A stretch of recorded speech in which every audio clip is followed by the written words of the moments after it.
Welcome to Bible Fiber, where we are encountering the textures and shades of the prophetic tapestry in a year-long study of the 12 minor prophets. I am Shelley Neese, president of the Jerusalem Connection, a Christian organization devoted to sharing the story of the people of Israel, both ancient and modern. This week we are reading Zechariah 14, the last chapter in a book that has taken over 3 months to complete.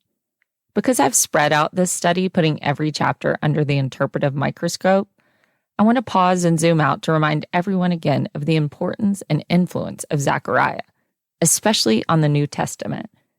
Zechariah is quoted from or alluded to 71 times in the New Testament.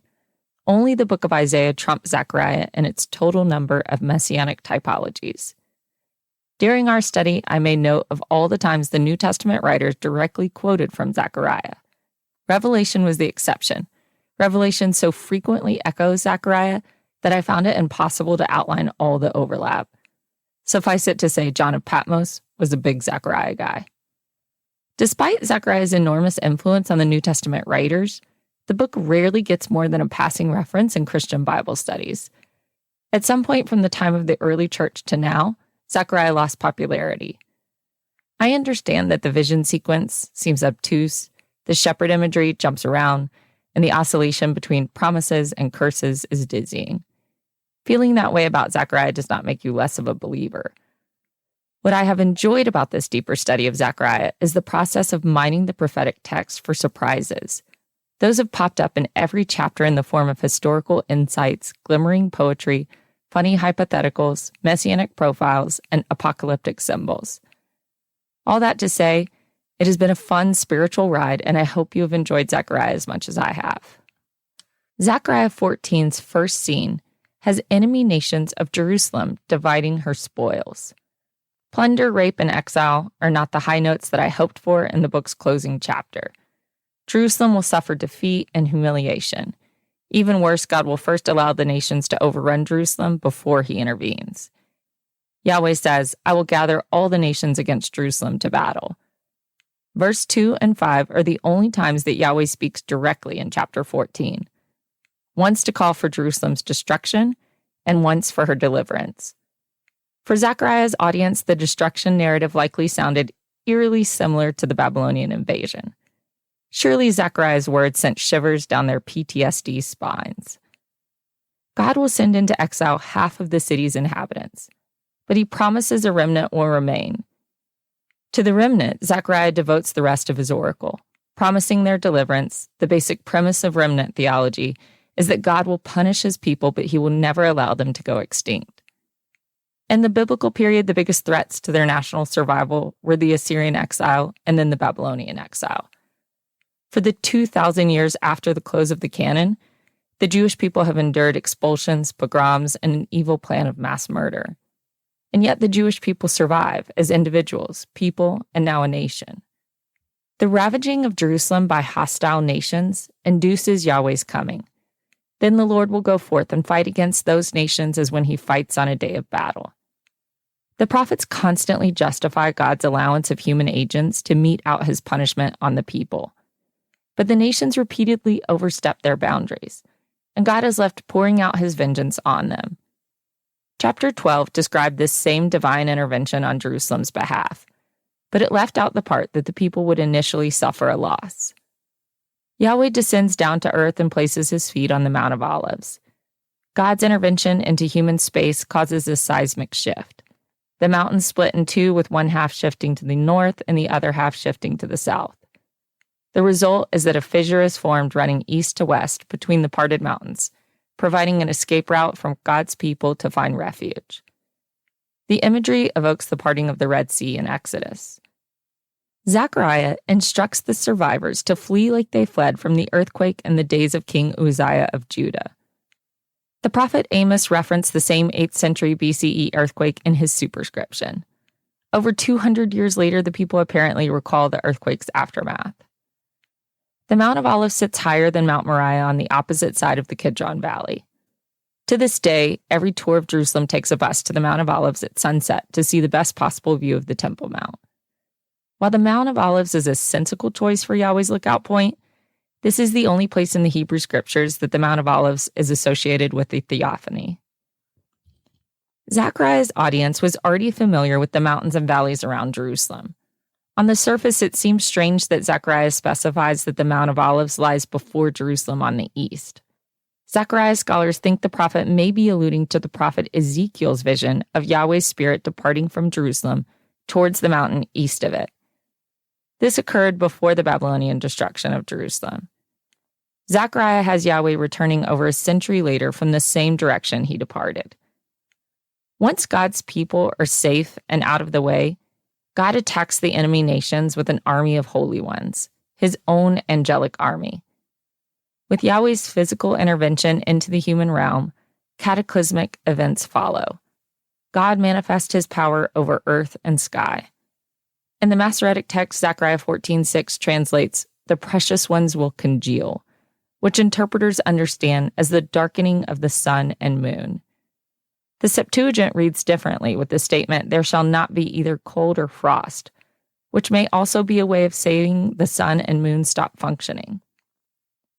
Zechariah continues, "There shall be continuous day, not day and not night, for at evening time there shall be light." The 24-hour day disappears, morning is dark and the evening is light, and God is reversing creation, breaking everything down to chaos before he can rebuild the world anew. The darkening of the skies is a recurring feature in the prophets. Jeremiah describes a darkened sky and a blackened heaven as a harbinger of Jerusalem's destruction. In Joel, the celestial bodies darken before the final judgment on the nations.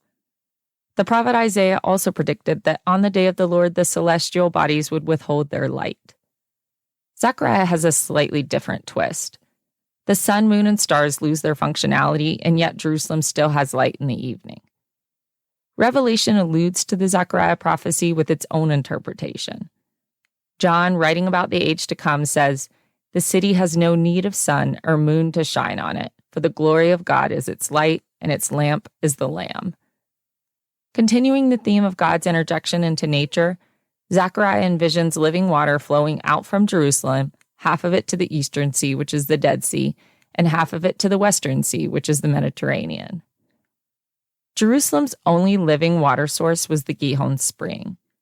Before the city walls were expanded to include the spring, its location left the inhabitants vulnerable. They couldn't leave the city gates and retrieve water without putting themselves at risk. Because the Gihon's flow was sporadic and insufficient, Jerusalemites also hewed cisterns to collect seasonal rainwater. It's no wonder why many a prophet, envisioning an ideal future for Jerusalem, describes a perennial water source for the holy city. Ezekiel goes into much more elaborate detail than Zechariah about a river that will stream from under the temple to nourish the whole of the land and even transform the Dead Sea to fresh water. The culmination of Yahweh's intervention on earth is the establishment of his kingdom over all the earth. When he reigns and rules from Jerusalem, all will acknowledge the oneness of God. Alluding to the Shema, Zechariah says, "On that day the Lord will be one, and his name one." A Jewish listener of Bible Fiber reminded me that religious Jews recite Zechariah 14:9 daily. In synagogues, Jewish services conclude with the liturgical prayer Aleinu, the second most recited prayer in the Jewish prayer book. The prayer's last lines quote Zechariah 14:9. "You shall know and take to heart this day that the Lord is God in the heavens above and on the earth below there is no other." Despite the universal message so central to Zechariah, his apocalyptic symbolism centers on the physical aspects of an earthly Jerusalem. His earthbound language really comes through in verses 10 and 11. Zechariah is describing the exaltation of Jerusalem so that its spiritual influence will radiate out to the world. To raise up Jerusalem, God flattens the surrounding terrain like Geba to the north and Rimmon to the south of the city. As the throne of Yahweh, Jerusalem will exist on a high, God-made plateau. Zechariah lists landmarks around the perimeter of the city like gates, a tower, and wine presses. He is describing the ideal limits of the city, but verbally mapping it with historical landmarks. After this preview of Jerusalem's status and a future day of peace, Zechariah jumps back to the battle against the nations. The defeat of Judah's enemies, which Zechariah describes as all the nations, will be supernatural. Yahweh sends a plague to wipe out the hostile armies. Like a nuclear blast, the suddenness of the curse leaves their flesh, eyes, and tongue rotting while they still stand. Even the animals in the army camps will succumb to the plague. Those who survive turn on each other in confused panic. Letting dazed enemy armies defeat themselves is one of the Bible's favorite war strategies. All the Israelites have to do is march in for the cleanup job. That is how Gideon's army beat the Midianites, it's how Saul routed the Philistines, and it is even how the Philistines ended up returning the Ark of the Covenant after they stole it. When the war dust settles, the nations stream to Jerusalem to worship the one true God. Zechariah says, "Then all who survive of the nations that have come against Jerusalem shall go up year after year to worship the King, the Lord of hosts, and to keep the festival of booths." The prophecy does not say if the nations are sacrificing, converting, or following God's laws. All we know is that they are called to worship. 5 times when the passage describes the nation's pilgrimage, Zechariah says they are going up to Jerusalem. In the Bible, even if the route to Jerusalem is a physical descent, the spiritual ascent to the holy city always uses the verbiage going up. Throughout his book, Zechariah has nurtured a vision for the redeemed Gentiles, who will join themselves to the people of God. They too have a place and purpose in the restored Jerusalem. 3 times a year, Jews were required to make pilgrimages to Jerusalem to sacrifice at the temple: Passover, Shavuot, and Sukkot, which is called the Feast of Tabernacles. The Feast of Tabernacles, or Sukkot, is a week-long remembrance of the wilderness period when the people were freshly freed from slavery and strictly reliant on God for all their needs. Sukkot is the honeymoon period in their covenant relationship with Yahweh. It also marks the end of the harvest season, so pilgrims bring a portion of their harvest with them to pay tribute. With God extending the covenant out to the redeemed Gentiles, it's a fitting choice for them to participate in Sukkot celebrations. Think back to Zechariah 7 and the Bethel delegation's visit to Jerusalem to ask if they should still keep the fast days dedicated to the destroyed temple. Zechariah called out the emptiness of the ritual fast observed in exile and called his people to feast and celebrate with joy. He saw a coming day when the nations would take hold of a Jew and be drawn to Jerusalem as the place to seek the Lord's favor. Now he is extending that invitation to the Gentiles who have joined in the worship of Yahweh. In Nehemiah, the post-exilic community gathered on Sukkot to read the Torah and renew their commitment to the covenant. In Zechariah's day, the people longed for a repopulated Jerusalem and a functional temple. Imagining a worldwide pilgrimage to the Temple Mount must have seemed so far beyond the scope of possibilities. However, Zechariah does not guarantee the universality of Yahweh worship. The prophet threatens rebellious nations who refuse to make the pilgrimage to Jerusalem. Whoever does not celebrate Sukkot will be denied rain and endure another round of plagues. Yahweh singles out Egypt to represent the recalcitrant nations. Egypt was not sensitive to drought because of the Nile River, so the prophet is reminding the water-rich nation that they too are vulnerable to God's punishments. The chapter, and thereby the book, ends with what Bible scholars call a chiastic arrangement, a writing style where the second section repeats the details or the ideas of the first section, but in reverse order. The message is that on that day, God will impart holiness to the whole world. All will be sanctified. Every category of holiness will expand outward. The oracle started with terrestrial alterations and celestial miracles, but it ends with horse bells and cooking pots. If what God was doing in the shaking of the earth and the darkening of the skies seemed unrelatable, the oracle brings it down to the very relatable. Zechariah says, "On that day there shall be inscribed on the bells of horses, holy to Yahweh." Horses were an unclean animal in the Bible. Zechariah uses the example of horse bells to show the transformation of even the smallest and least important object in everyday use. Zechariah is working hard to shock his audience. Horse bells will be promoted to the same status as the vestments of the high priest. By the ritual standards of the Levitical priesthood, only the high priest at the temple wore a turban with a gold plate inscribed "Holy to Yahweh." For his audience, the reference to the inscription "Holy to Yahweh" brought one image to mind, that of the high priest, and not of horse bells. Zechariah adds that with the establishment of God's kingdom, the cooking pots in the house of the Lord shall be as holy as the bowls in front of the altar.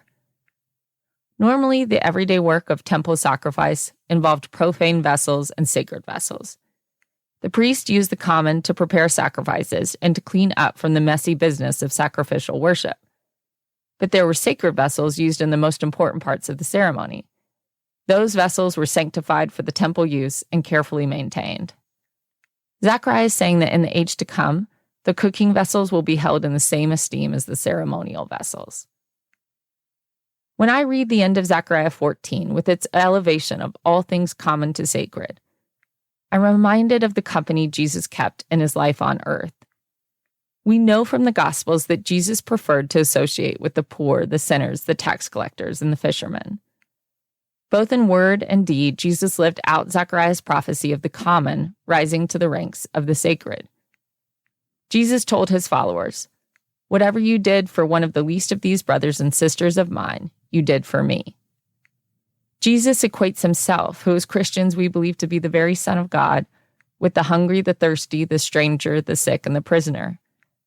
The human form of horse bells and cooking pots are the ones Jesus calls the least of these. And through his saving work, all break free of their mundane status and enter the realm of the eternal.